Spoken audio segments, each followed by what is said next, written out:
ഇന്ത്യയിൽ ആദ്യമായി മൃഗങ്ങൾക്കായുള്ള യുദ്ധസ്മാരകം നിലവിൽ വരുന്നത് ഉത്തർപ്രദേശിലെ മീററ്റിലാണ്.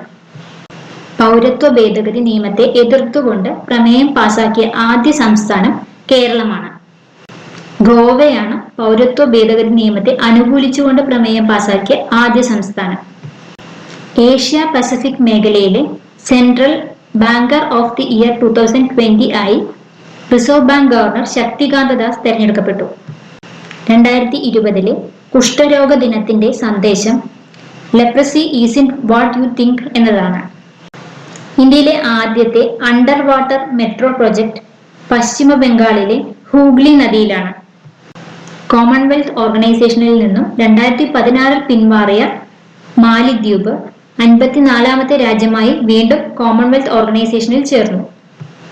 2020 നടന്ന 5ാമത് സയൻസ് ഫിലിം ഫെസ്റ്റിവൽ ഓഫ് ഇന്ത്യക്ക് ഗോവ വേദിയായി.